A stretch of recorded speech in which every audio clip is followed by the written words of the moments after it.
Welcome back. As always, you know what it is. It's totally unbiased. And on Mondays, as always, totally overreacting. So we're going to get into these games this week. I got the whole crew with me today.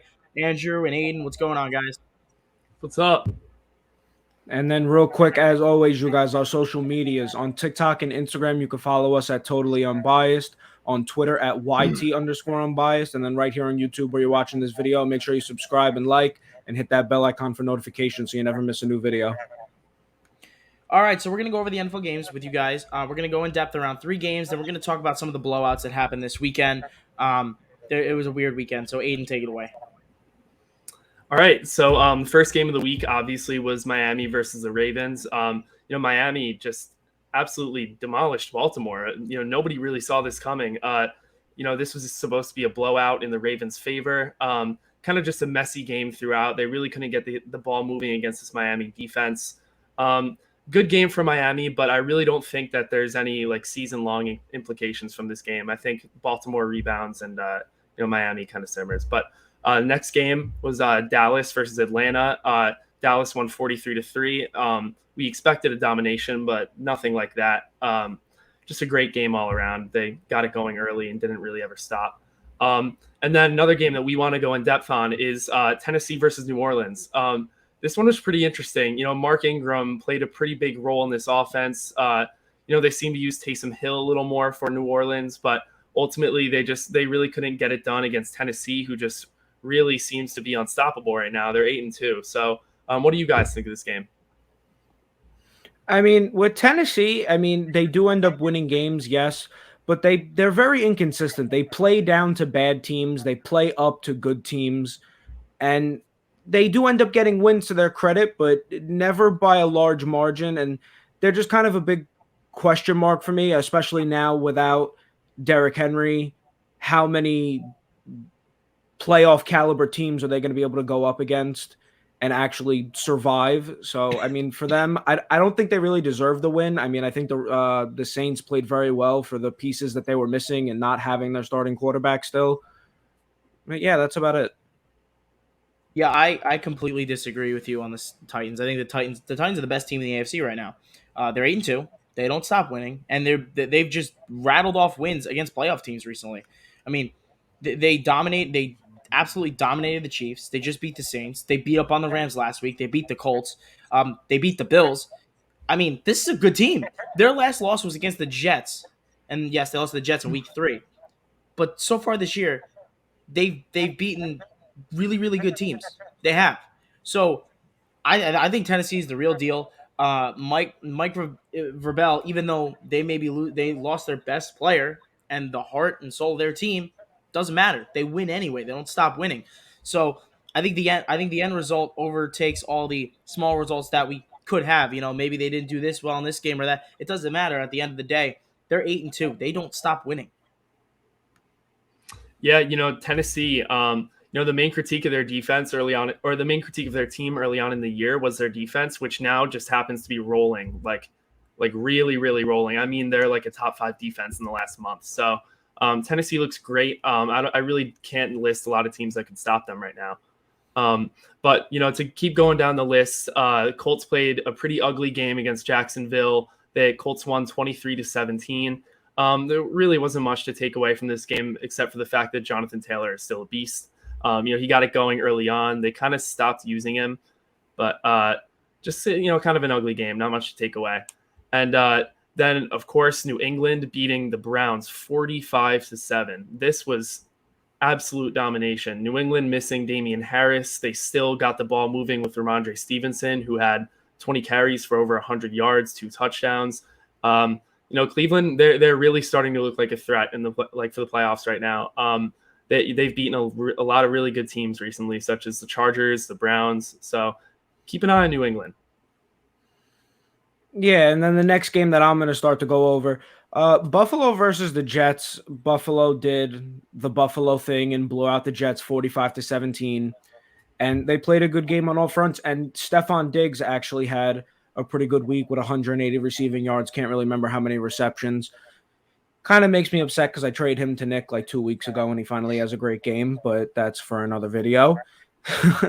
And then the next game is Detroit versus Pittsburgh. It ended in a tie, our first tie of the season, 16-16. It really makes me upset. I really thought Detroit was going to be able to pull this one off with Pittsburgh being without Ben Roethlisberger this week. I mean, it really just I don't know. It gets me angry because like I just want to see Detroit get a win. For some reason, I just want to see them get a win. And they were so close. They had the game in control. And in overtime, they had more than enough chances to try and seal this game out. I mean, between the missed field goal, having Mason Rudolph just not play well in overtime. I mean, that game was just kind of horrifying to watch. And then the game that we're going to go in depth on was Washington beating Tampa Bay 29-19. And I want to hear what you guys got to say first about this game because I feel like we might have different opinions. Yeah, this game was really interesting. Tom Brady throughout his career, when he's gone down early the way he went down early against Washington, throwing 2 picks in the first, he always seems to come back, whether it be a credit to his defense, a credit to, his clutch ability. He always seems to make it back in these games where he goes down early. And we really didn't see that, they really couldn't establish the offense. And not only that, but their defense was hopeless against one of the worst teams in the NFL. Washington is awful. And, I think the Buccaneers, they're really not like the Super Bowl threat that they were, coming into the year. But I don't think that this is, too big of an implication. I think they'll still be okay. This was kind of just a weird upset. So a couple takeaways from Tampa Bay. One, they cannot stop anybody on third down. They can't. They cannot stop anybody. I mean, third down, Taylor Heineke was 11 for 17. They didn't always get the first down, but he completed 11 out of 17 passes on third down. I mean, Tampa Bay, you got to stop Washington. When you're looking at guys like DeAndre Carter, Cam Sims, I mean, McLaurin's a great receiver, but Adam Humphries, those are the guys you have to cover, and you can't do it. It's embarrassing. To Washington's credit now, they got the ball with 11 minutes back in the fourth quarter, and they drove all the way down the field, an 11-minute or 10-minute and 30-second drive. Didn't give Brady the ball back until it didn't matter because they scored a touchdown, which to their credit was awesome. Now, however, I got to go back to Tampa Bay because Tampa Bay, this is not a game Washington won, in my opinion. It's a game Tampa lost. 1, turnovers. Brady can't throw 2 picks in his own territory early in the game. One of them wasn't really his fault. The other one was just horrendous. And the other part of Tampa Bay, I think, is offensively, since this one player went out, they've been really struggling, and Brady seems to have a bit of an uncomfortable time, especially when he's under pressure. And that's Antonio Brown. I mean, Antonio Brown this season has been Tom Brady's go-to guy.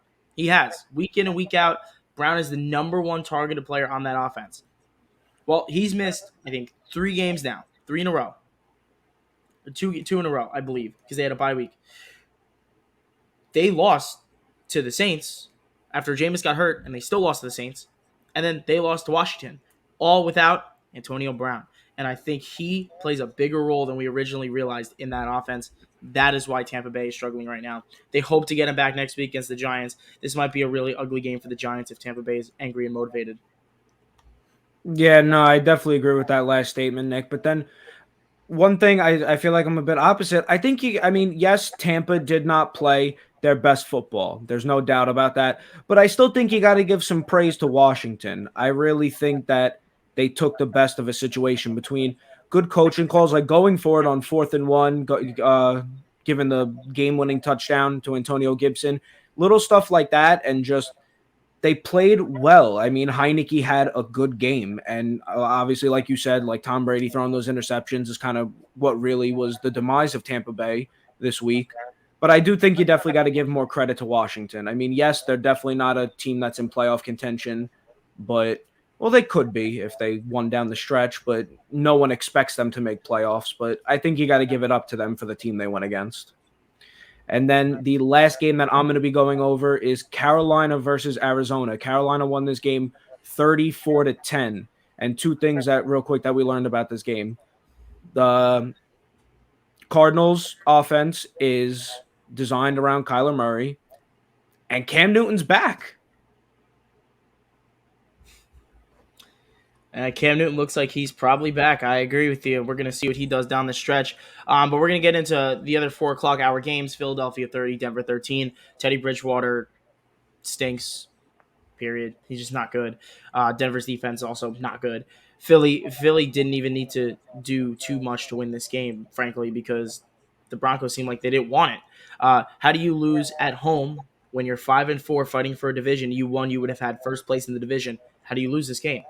Well, you're a bad team. That's how you lose this game. Teddy Bridgewater not chasing down Darius Slay on the fumble from Melvin Gordon. Those are the things that loses you games. Um, Green Bay 17, Seattle 0. Russell Wilson stinks. I think Russell Wilson's so bad. This year he's been horrible, horrible. And I know he had a good grade on whatever PFF. Doesn't matter. Like if you look at the Seahawks so far this season, he has not been good. Period. Period. Zip zero. Nothing. There's nothing else to say. He has not been the explosive playmaker that he usually has been. I don't know whether it's weapons. I don't know whether it's the line. I noticed that Tyler Lockett is having a really tough time getting open.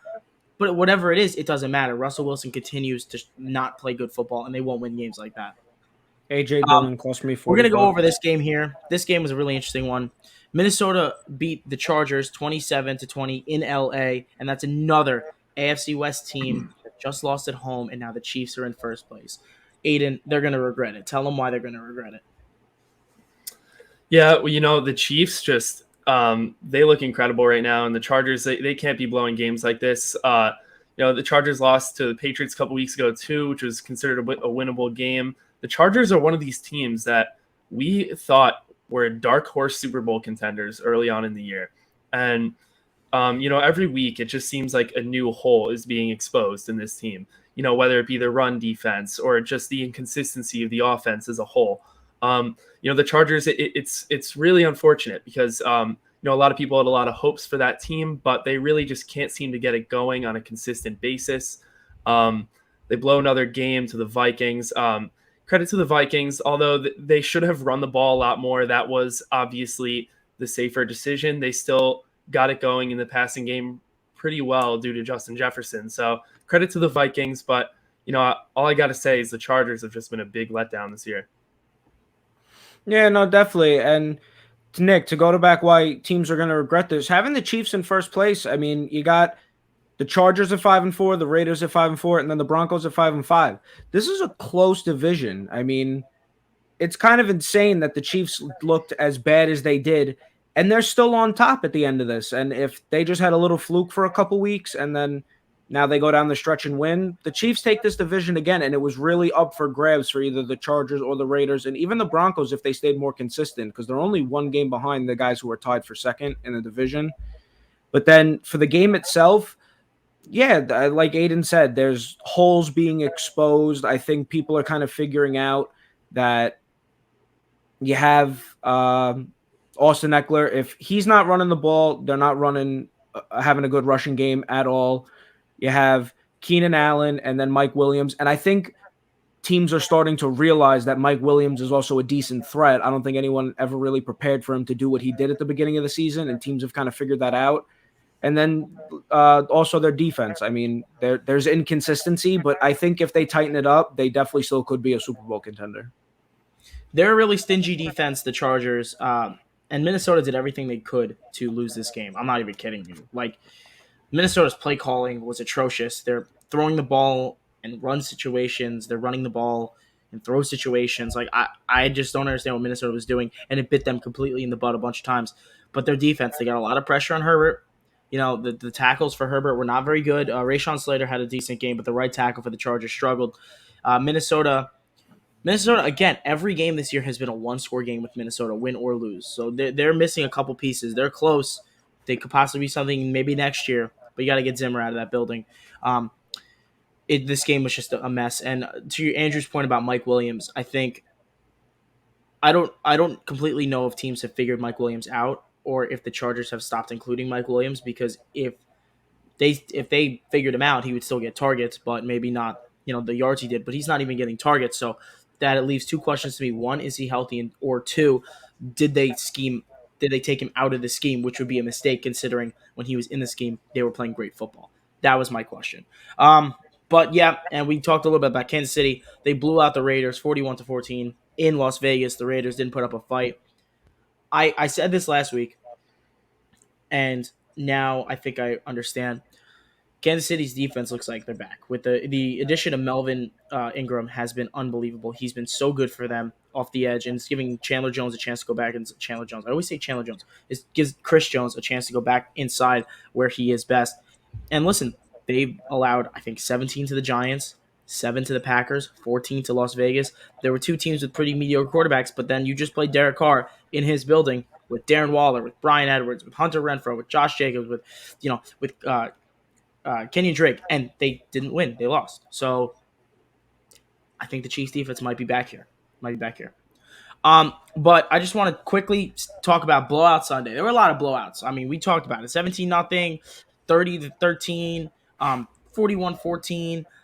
I mean, realistically, we're talking about the Jets, the Browns, the Raiders, the Broncos, the Cardinals, right? And outside of the Raiders, because I can put them aside, why did they get blown out? Quarterback play. The Jets, Mike White stinks. Okay, that was cool for 1 week. It was exciting. Baker Mayfield wet the bed for the Browns. Throwing a pick on the second drive right after the Patriots score, kind of just tossed the game right in the gutter. Again, Teddy Bridgewater is no good, like I said. And the Cardinals without Murray, like Andrew said before, it's Colt McCoy. It's not Kyler Murray. Their offense is going to struggle, especially without Hopkins too. It is what it is. But for the final segment of this episode, we're going to pick Monday Night Football. So, Rams take on the 49ers. Rams have been really, really good so far this year. I'm going to go with the Rams in this game. I think Darrell Henderson gets it going on the ground. I'm not sure what they're going to be doing in the passing game, especially with the injury to Robert Woods. I expect more from Van Jefferson than I do of Odell Beckham in this first game. So if they can get Henderson involved in the passing game, I think they're going to win big time. Otherwise, the 49ers could pull up an upset, but give me the Rams. Yeah, I'm really hot on the Rams this week. Obviously, they kind of struggled last week. Stafford had a horrible game against the Titans, but I think this week they're going to dominate the 49ers. It's not going to be close, and I think this is honestly a good game to kind of get Odell Beckham Jr. kind of used to this offense. Just try him out a little bit, see what he can do for you, see what he can and can't provide. But my point is I'm all in on the Rams. They're going to dominate. It will not be close. I think there's no doubt that it's unanimous across the board to want the Rams. I mean, they're a team that looks hot. Everybody loves Matthew Stafford in LA. He definitely plays better there. He's got a better team around him. Now that he's got flashy Odell, it definitely brings more spotlight to the team. There's just a lot of favoritism behind this team. And the Niners just really haven't been able to pull it off this year. They're just not the team we thought they were going to be. So I'm going to pick the Rams easily, but then be forewarned, most of my picks usually out of the blue. Basically the 49ers will find a way to win. Yeah, pretty much. It'll be interesting to see what they can get from George Kittle tonight. I think he does probably have a big game, especially because now they're going to lean on him. But thank you guys for watching. This has been Totally Overreacting to Week 10, and we did a little bit of an insight of the NFC playoff picture now, especially with some of these teams losing big games. We gotta take a look, man. It's going to be interesting down the line. Thank you guys for watching. We'll catch you.